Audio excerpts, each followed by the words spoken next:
mewakili suara-suara setiap anak muda yang berada di universiti hari ini. Kita ada TSB daripada UKM, Jangkasa Bersatu. Kita ada daripada UM, kita ada penggerak mahasiswa. Kita ada daripada UPM, UITM dan sebagainya. Yang kita nak nyatakan juga bersama kita hari ini ada daripada entiti Mantap.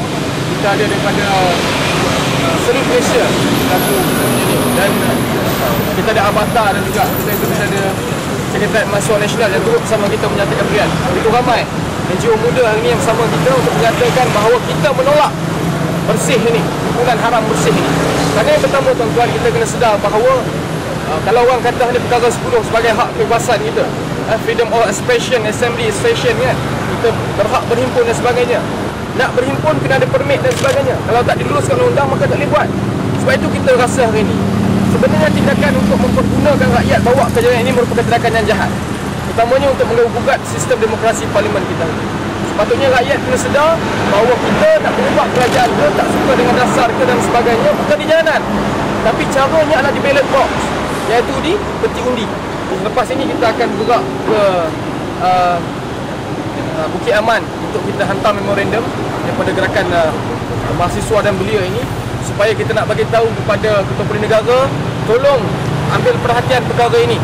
Kita tak nak perkara ini berulang lagi, macam mana bersih 1, 2, 3. Sebab ini kita akan pastikan gagal. Sebab mereka hari ini cuba menjajah kita dari sudut ideologi. Ideologi bagaimana kita tengok hari ini buku tulisan yang ditulis oleh tokoh Yahudi, Gene Sharp. Salah satu cara menjatuhkan sebuah sistem di negara itu adalah melalui jalanan. Sebab tu ada kita terkenal hari ini dengan student power dan sebagainya. Akhirnya semua student tak tahu yang kita ni cuba dimanipulasi oleh pihak-pihak tertentu dan akhirnya akan menjatuhkan sistem negara. Kalau bukan kita rakyat Malaysia nak pertahankan sistem ini, siapa? Itu persoalan yang kita perlu tajuk ini. Kita kena tahu bahawa kesan demokrasi, kesan demonstrasi ini, apa yang akan jadi menurut kita. Kita dah cakap ringgit jatuh pula dan sebagainya, salah kerajaan dan sebagainya. Sebenarnya persepsi yang ditunjukkan oleh kita kepada negara luar dan media-media luar adalah persepsi yang buruk. Demo ke jalanan. Macam mana berlaku di Indonesia, di Thailand. Investor takut datang ke negara dia sebab apa? Negara dia geopolitiknya tak cukup. Semua bukan di jalan. Jadi itu yang kita tak nak. Kita nak keadaan kita kekal harmoni. Bagaimana berpaksikan kepada sistem kita, baca perlembagaan. Kita nak kekalkan. Sebab kita adalah rakyat yang daulat, ya, letak pada raja, dan kita berpaksikan kepada demokrasi parlimen. Masalah apa pun, demokrasi kita adalah parlimen.